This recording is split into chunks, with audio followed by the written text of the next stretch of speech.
prerogative of government. And this is why one of the first reforms was land reform. You know, when I proclaimed martial law, I didn't proclaim martial law alone. It is made to appear as if I just signed the decree and said, I impose martial law on each and every one of you. No. I asked the legislature to please pass a law proclaiming martial law because there was anarchy in the country. Now, let me say this. The opposition was strong. And they were members of the Security Council, and somehow they had adopted a resolution which required that there be a unanimous vote for the armed forces to be able to move. And therefore, the armed forces was immobilized. At the same time, I asked the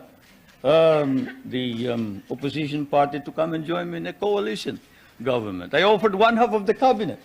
And of course, they laughed at me and said, why should we join you? We're going to take over the government. By the time you are through with the exercise, you're dead, politically and otherwise.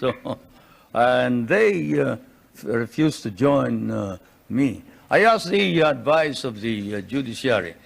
I asked the Supreme Court justices, the Court of Appeals justices, and the members of the private sector.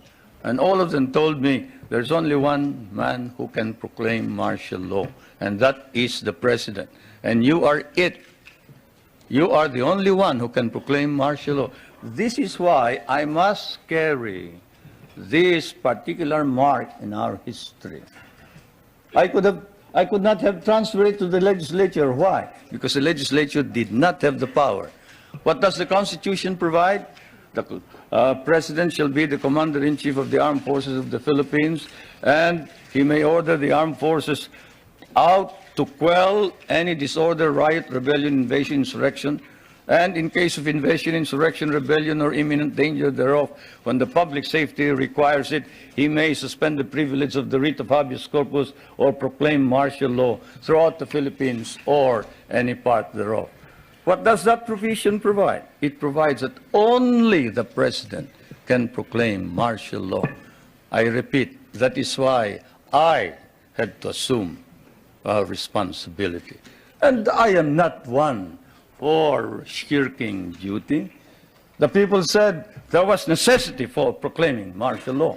And the people said, you are the only official who can proclaim martial law. So I proclaimed martial law. And I sincerely believed that it was necessary to proclaim martial law to install order and stability because there was complete anarchy throughout the country at the time. Now, therefore, at that particular period, what was the status of our government? Our government was immobilized, impotent. The armed forces could not move out. The industry was not at all in any way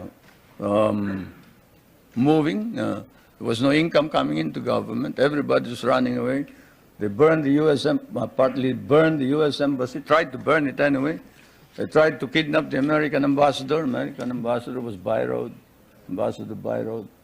And they tried to kidnap our foreign minister, Romulo, whom you just saw today.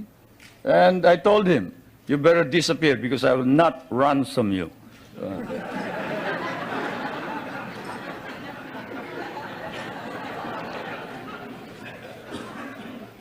But whatever it is, they burned the Manila International Airport, they bombed the Supreme Court, they bombed the Constitutional Convention, they bombed the City Hall, they burned part of Malacanang Palace, they attempted to kidnap my children, they attempted to kill the President 8 times. There was, of course, an attempted assassination against the First Lady. You all know about that. And this required that I immediately act on it, and so I did.